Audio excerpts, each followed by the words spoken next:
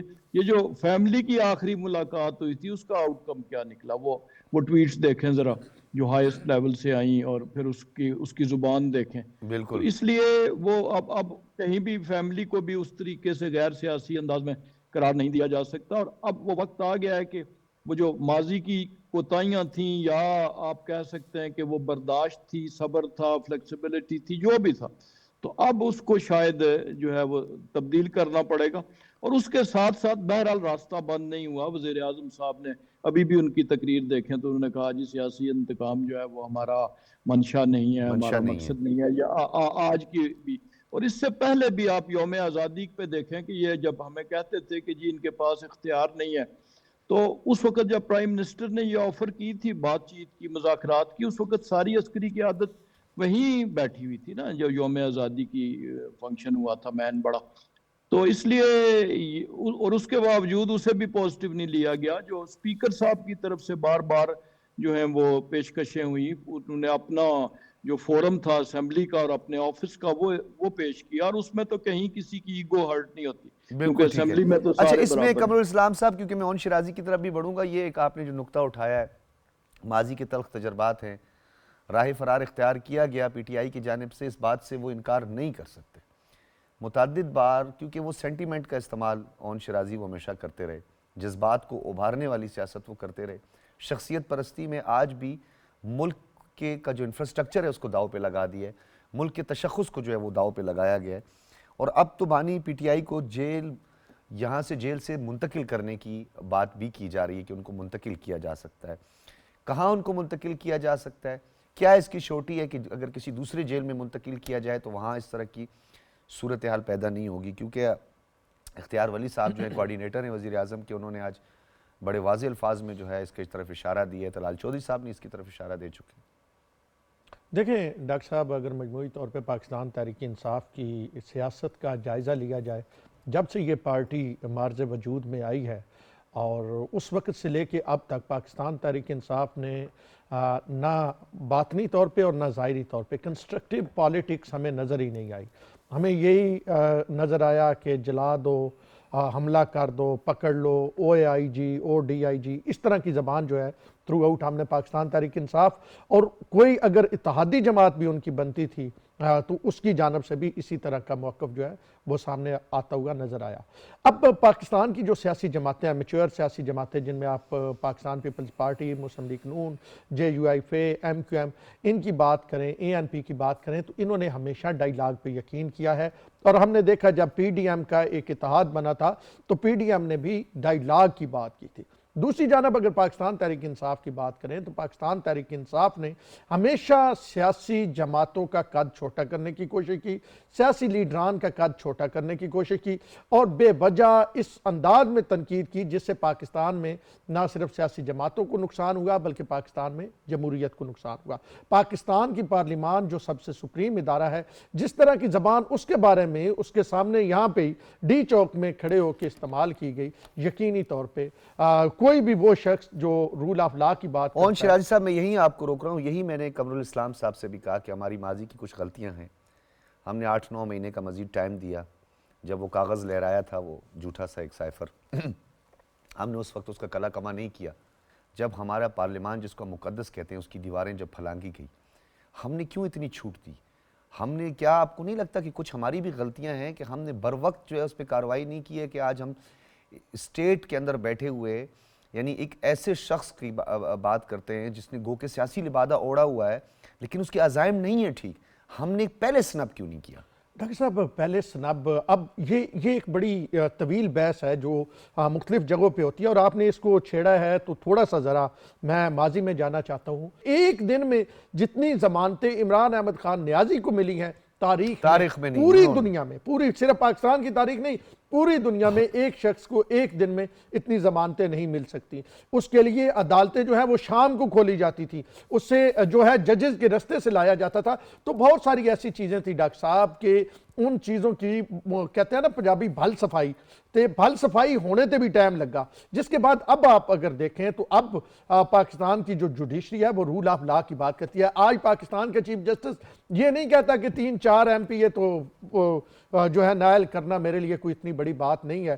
اسی انداز میں بہت سارے اداروں کی بات کریں تو بہت سارے اداروں میں اس انداز میں فیلڈنگ لگائی گئی تھی کہ اس فیلڈنگ کے ختم ہوتے ہوتے وقت کیا لگ یہ گیا. کافی نہیں تھا جب اسلام آباد میں کنونشن کے دوران ایک جعلی کاغذ لہرایا گیا جو کہ ریاست پاکستان کو شدید اور ناقابل تلافی نقصان پہنچا رہا تھا, اسی وقت اس پہ اسٹرکٹ ایکشن کیوں نہیں لیا گیا؟ دیکھیں حکومت کیا کرتی, حکومت جو کچھ بھی کرے اس وقت کی بات عدالتوں میں جاتی ہے. عدالت نے فیصلہ, ایک بندہ ایک دن گرفتار ہونا جی ڈاکٹر صاحب, اگلے دن عدالت میں پیش کرنا لازمی ہوتا ہے, اس کا ریمانڈ لینا ہوتا ہے, جوڈیشل ہوتا ہے, جسمانی ریمانڈ ہوتا ہے. یہاں پاکستان کی تاریخ میں اور دنیا کی تاریخ میں بھی بہت سارا کچھ پہلی بار ہوا ہے کہ آج تک کوئی بھی یہ جو کیس ہوتا ہے نا پروسیجرل ٹرائل کیس جس میں ریمانڈ ہو چکا ہوتا ہے, وہ supreme court of Pakistan appellate court ہے, اس میں اپیلیں جاتی ہیں. سپریم کورٹ آف پاکستان اپنے طور پہ اس کا سو موٹو لے کے اور جناب عالی وہ جو ملزم ہے وہ ججز کے رستے سے جاتا ہے. تو اس وقت بہت ساری ایسی چیزیں تھیں کہ جو بہت سارے ایسے سہولت کار مختلف جگہوں پہ موجود تھے جن کی وجہ سے یہ ڈیلے ہوا. اب اگر آپ دیکھیں تو اب وہی عدلیہ چاہتے ہیں یہ لوگ جو ان کو ایک دن میں 15-15 20-20 ضمانتیں دے, ججز ان کے لیے بیٹھے رہیں, 3:30 بجے تک بیٹھے رہیں, 4 بجے تک بیٹھے رہیں جی, وہ پورے لاؤ لشکر کے ساتھ. اچھا, میں آپ جو کہہ رہے ہیں نا میں آپ کی بات سے اتفاق کرتا ہوں. قمرالاسلام صاحب, کیا یہ جرم نہیں ہے, کیا یہ کرائم نہیں ہے کہ ہمارے شہداء کی تضحیق کی جائے؟ آج وزیر اعظم نے علماء کنونشن میں بھی یہی بات کی, اپنی بات کو دہرایا, اس سے انکار نہیں کیا جا سکتا. جب ہمارے اس وقت کے صدرن کمانڈ کور کمانڈر بلوچستان جو تھے سرفراز صاحب, ان کا ایک واقعہ لسبیلا واقعہ ہوا تھا ہیلی کاپٹر کا, اس کے بعد جو ان شہداء کی تضحیق کی گئی تھی, کیا یہ جرم نہیں تھا؟ دیکھیں یہ اس سے بہت بڑا جرم تھا جو آپ ویسے ایک کسی اور کی تضحیق کے حوالے سے بات کرتے ہیں. اس کو آپ اگر تمثیلی انداز میں دیکھیں کہ کسی قوم کے لیے صرف ہمارے تو اسلامی پوائنٹ آف ویو سے ایک شہید کا رتبہ اور شہید کی وقت ہے وہ آسمانوں کو چھو رہی ہوتی ہے, لیکن کسی اور ملک کی بھی بات کروں کہ جو غیر اسلامی ممالک ہیں, وہ بھی اپنے نیشنل پرائیڈ میں شہداء کو کہاں پلیس کرتے ہیں. تو صرف یہ اب آرٹیکل 6 کے لیے اور کون کون سی چیزیں چاہیے ہوتی ہیں جو لوگ آج قانونی موشگافیاں دیتے ہیں, یہی چیزیں ہوتی ہیں جب آپ یعنی نیشنز جو ہیں وہ شہداء کو کارو آؤٹ کرتی ہیں کہ اس لیے کرتی ہیں کہ وہ دیگر اس کی ریاست کی سلامتی کے ضامن ہوتے ہیں شہید, ان کا نام, ان کی ایگزسٹنس خالی.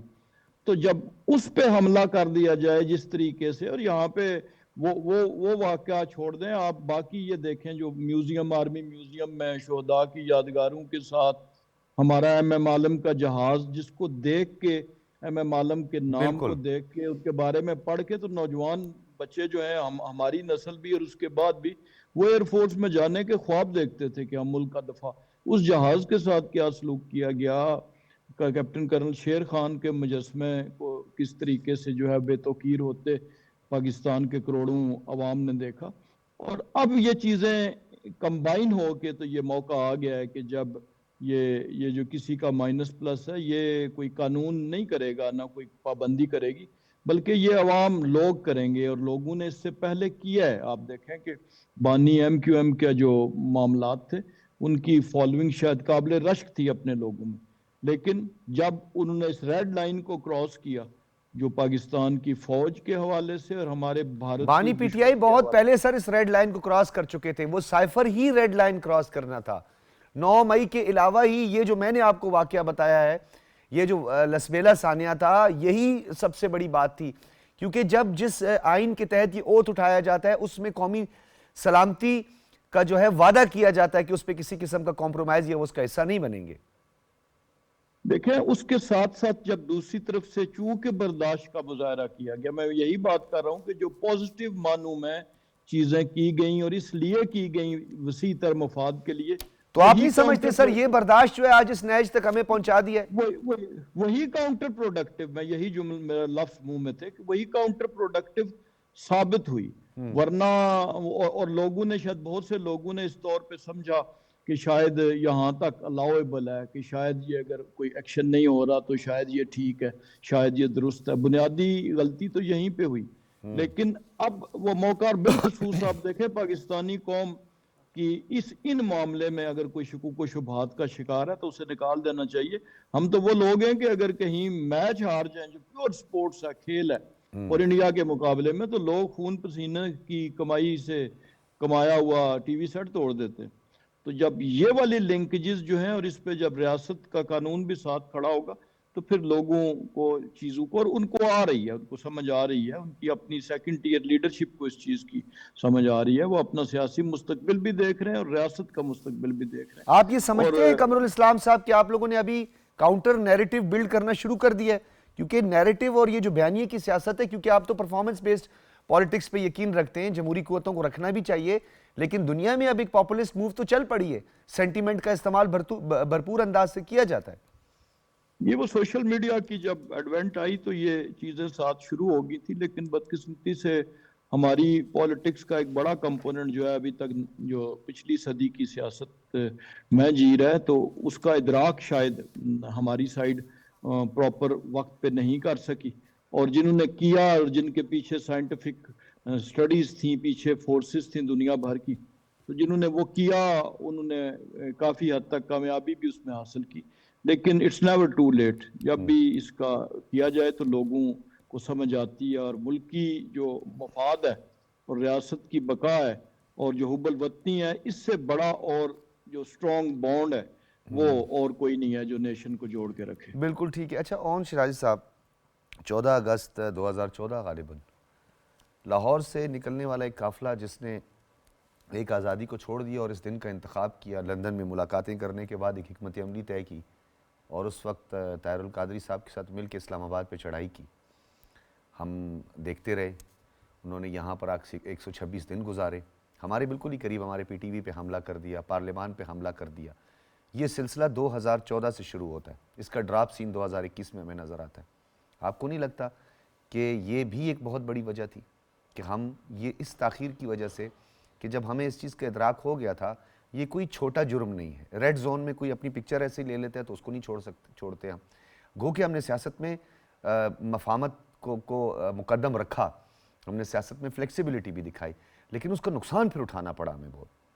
دیکھیں ڈاکٹر صاحب، یقینی طور پہ یہ ایک لانگ ڈیبیٹ ہے، اس پہ بات کریں کون کون اس میں ملوث تھا، کس انداز میں یہ ہوا، کیوں اتنا حوصلہ ہوا کہ آپ ریڈ زون میں داخل ہوئے، کیوں آپ نے پارلیمان سر معاہدہ توڑا، یہ کہہ کر بھی کہ ہم داخل نہیں ہوں گے بھی معاہدہ توڑا، جی، اور پھر دوبارہ معاہدہ کیا کہ ہم یہاں اندر انتشار نہیں کریں گے، اس کی بھی وائلیشن۔ اس وقت کے وزیر داخلہ چودھری نثار علی خان کے بیانات آن ریکارڈ ہیں، اور ہم بھی اس وقت یہاں پہ کور کر رہے تھے چیزوں کو۔ تو یہ آپ درست کہہ رہے ہیں کہ بہت ساری لوپ پول اس وقت موجود تھے جن کی وجہ سے ان کا حوصلہ بڑھتا گیا، اور یہ حوصلہ بڑھتے بڑھتے پھر یہاں تک آیا کہ وقت کے منتخب وزیر اعظم کے بارے میں جس انداز کی گفتگو کی گئی وہ ناقابل بیان ہے، اور یقینی طور پہ یہ چیز ان کی پارٹی کا پیچھا کرتی رہے گی، کر رہی ہے، اور جس انداز میں ابھی بھی آپ گفتگو کر رہے ہیں اس بات کو یاد کر رہے ہیں کہ انہوں نے پارلیمان کے ساتھ کیا سلوک کیا، سپریم کورٹ اب پاکستان کی تاریخ میں یہ بات دہرا رہا ہوں، اگر کسی کو اس بات پہ اعتراض ہے تو 1000 بار ہو، یہ حقائق کو نہیں ختم کر سکتا کہ پاکستان کی تاریخ میں ناقابل تلافی نقصان پہنچایا ہے اس جماعت نے، پاکستان میں انتشار کو فروغ دیا ہے، اقبال کے شائنوں سے جو ہے گاڑیوں کے شیشے توڑوائے ہیں، جلاؤ گراؤ کروایا ہے، پارٹی کے جھنڈے لگوائے ہیں، ان کے فیوچر نہیں پروڈیوس کیا گیا۔ لیکن میرے کہنے کا مقصد یہی ہے کہ ہم نے بھی تو ایک مؤثر حکمت عملی کے ساتھ اب ایسی تاریخ رقم کرنی ہے کہ کوئی اس طرح کا جرم کا ارتکاب کرنے سے 1000 بار پہلے سوچے۔ ڈاکٹر صاحب انٹرنلی صرف نہیں، ایکسٹرنلی پاکستان کو جتنے اس جماعت نے نقصان پہنچایا، پاکستان کے دوست ممالک کو پاکستان سے دور کیا، پاکستان کو عالمی سطح پہ سفارتی آئسولیشن کا شکار کیا، چائنا جیسے آل ویدر فرینڈ کے ساتھ جس انداز میں یہ کہا گیا کہ جی جس طرح ان کے پروجیکٹس کو بدنام کیا گیا، سٹنگ وزراء نے جو گفتگو کی، اور اس کے ساتھ ساتھ جس انداز میں مسلم ممالک کے ساتھ جو تعلق رکھا گیا، اور یو این میں، اور پھر جو ہمارا ازلی سر دشمن ہے ہمارے بھارت، نیوکلیئر ایسٹس کو کہا کہ یہ خطرے میں، اگر مجھے کچھ ہوا تو نیوکلیئر ایسٹس بھی نہیں بچیں گے، یہ کوئی چھوٹی بات نہیں اس تھی۔ کے ساتھ کشمیر کا جو معاملہ جس انداز میں اس دور میں خاموشی اپنائی گئی، اور پھر بھارت کی جانب سے جو آرٹیکل 35A اور 370 کو ایبروگیٹ کیا گیا، یہ وہ تمام چیزیں، ایک بڑی لمبی لسٹ ہے ان کے جرائم کی۔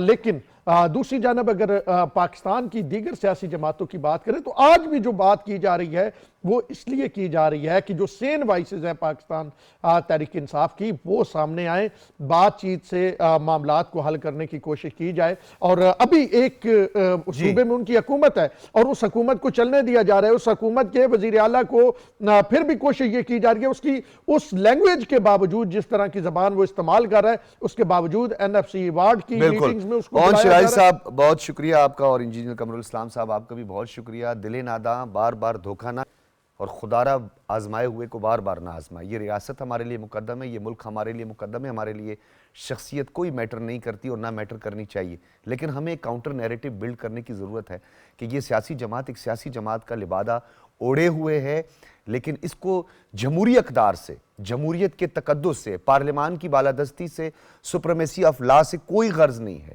مفادات پہ مبنی ہے، ایجنڈے پر مبنی ہے، جس کی واضح مثالیں 9 مئی ہے، 16 نومبر ہے، ڈی چوک ہے، 126 دن کا دھرنا ہے، آئینی اداروں کے سربراہان کے خلاف پروپیگنڈا ہے۔ اب آپ کے پاس کوئی ایسی بات رہی نہیں ہے اور کوئی شاید اس چیز کی گنجائش نہیں ہے، لہٰذا مفاہمت سے ہٹ کر قانون اپنا راستہ اختیار کرے تاکہ اس ملک کو انتشار سے بچایا جا سکے، اقبال کے شاہینوں کا فیوچر پروڈیوس کیا جا سکے، ان کی تعمیر و ترقی کے لیے ان کی راہیں ہموار کی جا سکے، اور اب مزید کسی قسم کی تاخیر قابل برداشت نہیں ہوگی، اور یہ پاکستان کے استحکام کے لیے بھی ایک بہت بڑا خطرہ ہے۔ یہاں لیں گے ایک بریک، اور بریک کے بعد گفتگو اس سلسلے کو جاری رکھیں گے۔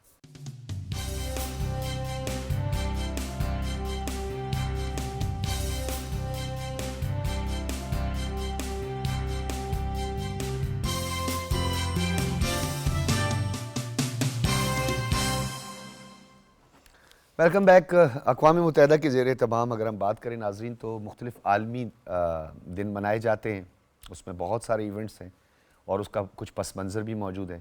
انسانی حقوق کونسل، جس کے بارے میں متعدد بار میں نے ذکر بھی کیا ہے، آپ بھی جانتے ہیں کہ اقوام متحدہ کے قیام کے صرف 3 سالوں بعد انسانی حقوق کونسل کا قیام عمل میں آیا، اور اس کے 40 آرٹیکلز مرتب کیے گئے، اور اس دستاویز کو Guinness book of world record کا حصہ بنایا گیا۔ ان آرٹیکلز میں انسانی حقوق کے وہ تمام جو پامالیاں ہیں اس کے چیدہ چیدہ نکات اور آرٹیکلز کے اندر درج کر دیے گئے۔ ہمارا جو پڑوسی ہے وہ انسانی حقوق کا پرچار کر رہا ہے، صرف پرچار کر رہا ہے، اور اصل میں وہ انسانی حقوق کی بدترین پامالیوں میں دنیا میں 7ویں نمبر پہ پہنچ چکا ہے، اور یہ انڈیکس ہمارا نہیں ہے، بلکہ آپ اقوام متحدہ کی حالیہ رپورٹ دیکھیں تو وہاں پہ 10,000 سے زائد خواتین کی عصمت دری کی جا چکی ہے، 95,000 لوگوں کو شہید کیا جا چکا ہے۔ آرٹیکل 370، 35A، پھر اپنے ہی ملک کے اندر سٹیزن امینڈمنٹ ایکٹ کی بات کریں، بابری مسجد جیسے متنازع فیصلے دیکھ لیں، اور گاؤں رکشک کے نام پہ قتل و غارت دیکھ لیں، پھر اقلیتوں پر جو مظالم ڈھائے جا رہے ہیں، پھر جو نچلی ذاتوں پر مظالم ڈھائے جا رہے ہیں، یہ ایک بہت طویل داستان ہے۔ انسانی حقوق کونسل، جس کی 40 صفحات پر مشتمل جو رپورٹس تھی، اس نے دنیا کی آنکھیں نہیں کھولی، لیکن دنیا کی آنکھیں کھلنی چاہیے، کیونکہ بھارت کا یہ سلسلہ اوروں کے لیے مثال نہ بن جائے، اور یہ سلسلہ آگے نہ چل پڑے، اور قابضین کی تعداد نہ بڑھتی جائے، اور آکوپیشن مزید بڑھتی جائے۔ اس وقت جو مقبوضہ وادی ہے، جس کو ہم Indian illegal occupied Jammu and Kashmir کہتے ہیں، وہاں پر بدترین انسانی حقوق کی اعلیٰ مثالیں قائم کی گئی ہیں۔ پیلٹس گن کا استعمال کیا گیا، نوجوانوں کی نسل کشی کی گئی، خواتین کی عصمت دری کی گئی، راڈز کا استعمال کیا گیا، خاردار تاروں سے تشدد کیا گیا، ماورائے عدالت قتل و غارت کیا گیا، کووڈ کے ذریعے لوگوں کو محصور کر کے کووڈ جیسے ناسور سے یا وائرس سے جو ہے ان کی ہلاکتیں ہوئی۔ یہ سلسلہ کب تھمے گا, یہ سلسلہ کب رکے گا, اس پر ہم بات کریں گے, کیونکہ باہر نسل کشی میں اس وقت سر فہرست ہے. بھارت ایک پہچان بن چکا ہے, کیوں یہ سلسلہ نہیں رک رہا, اس پر ہم تفصیلاً بات کریں گے. مہمانوں کا تعارف کرواتے چلیں. ہمارے ساتھ پروفیسر ڈاکٹر ولید رسول صاحب موجود ہیں, سینئر صاحب, تجزیہ کار ہیں, قلم کار بھی ہیں اور کشمیر امور کو بڑے بہتر انداز سے سمجھتے ہیں. بہت شکریہ پروفیسر صاحب آپ کا. طارق عزیز صاحب ہیں, سینئر صحافی ہیں, تجزیہ کار ہیں, آپ کا بھی بہت بہت شکریہ. پروفیسر صاحب, انسانی حقوق کی بدترین پامالیوں کی ہم بات کریں, ورلڈ انڈیکس کی بات کریں تو ہندوستان ہی نظر آتا ہے. پھر خواتین کی رائٹس کی بات کریں تو نیو دہلی کا واقعہ ہمارے سامنے, میں بیان بھی یہاں پہ نہیں کر سکتا, چلتی ہوئی بس میں. پھر وہ خواتین کرکٹرز کے ساتھ جو واقعات رونما ہوئے, متعدد مسلمان اور خاص طور پہ دلت خواتین کے بھی واقعات ہیں. یہ ناسور ہے, یہ جو آئیڈیالوجی ہے خاص طور پر ایکسٹریمزم کی, ہندوتوا کی, اس آئیڈیالوجی کو دنیا سمجھ نہیں پائی. مفادات ایک وجہ ہے کہ انہیں روک نہیں پا رہی. اقوام متحدہ کا جو ذیلی ادارے جس میں انسانی حقوق کونسل بھی ہے, کیا وہ اتنی بے اختیار ہے؟ اصل میں پہلے جب ہیومن رائٹس کونسل تھی, کمیشن تھا, تو اس کو ہیومن رائٹس کونسل بنانے کا یہی مقصد تھا کہ پیریاڈک ریویو ہو. جو چیزیں انسانی حقوق کے کونسل میں آتے ہیں اس پہ ہم اقوام متحدہ کی ہیومن رائٹس کونسل کا یہ پروگیٹو تھا, وہ یہ دیکھے کہ اس نے ہیومن رائٹس کے حوالے سے پروگریس کیا کیا. لیکن انفارچونیٹلی جب آپ ریسسٹ مائنڈ سیٹ کے ساتھ سٹیٹ کو رن کرنے کے عادی ہے تو پھر انسانی حقوق کو آپ پاؤں تلے رونتے ہیں, اور یہی انڈیا میں ہوا. اور اگر آپ انڈیا کی تاریخ دیکھیں تو ڈسپشن آپ کو بڑی لیول پہ نظر آئے گی. فار ایگزامپل مائنورٹیز کے حوالے سے بہت سارے commission supreme court of India نے خود بنائے, جس میں سچر کمیشن تھا, مشرا کمیشن تھا.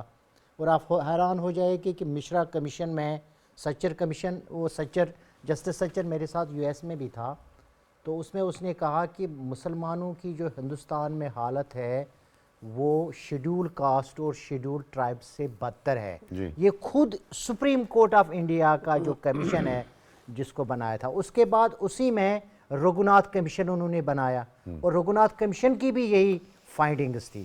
یہ میں اس فائنڈنگ کی بات کر رہا ہوں جو ہندوستان کا سپریم کورٹ کے جسٹسز خود مانتے ہیں اور ریٹن میں دیتے ہیں. ایک تو یہ ہوا. دوسرا جو بڑا المیہ ہوا ہندوستان کے مسلمانوں کے ساتھ وہ یہ ہوا کہ ریپریزنٹیشن کا معاملہ. اس وقت آپ کے پاس 24 سیٹیں ہیں پارلیمنٹ کی, اور اگر آپ 220 ملین پہ اس کو ڈسٹریبیوٹ کریں گے تو 8.3 ملین مسلمانوں کی ایک پارلیمنٹ سیٹ ہے.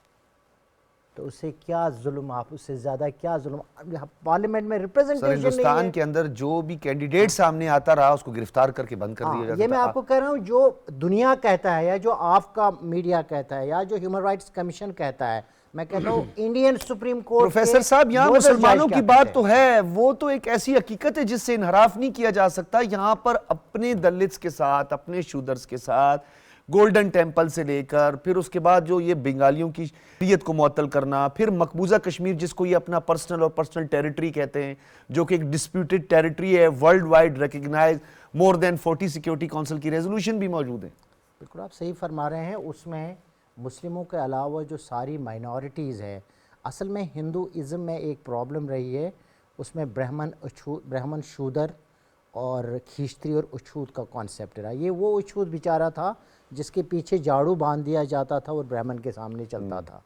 اور اس وقت بھی وہی مائنڈ سیٹ, سر برہمن بھی وہ برہمن جو RSS کو مانتا ہے. ایگزیکٹلی یہ وہ مائنڈ سیٹ ہے جہاں آپ کو گاندھی جی کی بات نہیں کر سکتے ہیں, لیکن جس نے گاندھی کو مارا جو بی جے پی سے تھا, جو بی جے پی کا کارکن تھا, RSS سے تھا, اس کی جشن منائی جا رہی ہے. تو یہ ہے گریوٹی آف سچویشن. جی, آج بھی میں اس پہ مزید بھی بات کروں گا. لوک سبھا میں بھی بڑی اس پہ ڈیبیٹ ہوئی ہے, اور یہ سلسلہ تو جو ہے وہ ناتھورام گوڈسے اس کا نام تھا. جی گوڈسے کا جو تھا واقعہ تھا, بلکہ وہ اب تو RSS کی ایک ایسی آئیڈیالوجی ہے جس سے جو ہے پورا ہندوستان, اب جو کچھ لوگ اس میں ایسے نیوٹرل تھے وہ بھی اب صرف خوف کی وجہ سے, کیونکہ وہ آپ کو پتہ ہے وہ گھروں میں کود جاتے ہیں. اچھا, میں نے اس پہ ایک ریسرچ پیپر لکھا, میں نے کہا تھا یہ ہندوتوا نہیں ہے, اب یہ مودتوا ہے. مودتوا ہے. It is an advance phase of Hindutva, کیونکہ یہاں انٹرپلے آف میڈیا, اجتوا بھی ہے سر. ہاں اجتوا بھی ہے. Interplay of media, money and power اور ریلیجن.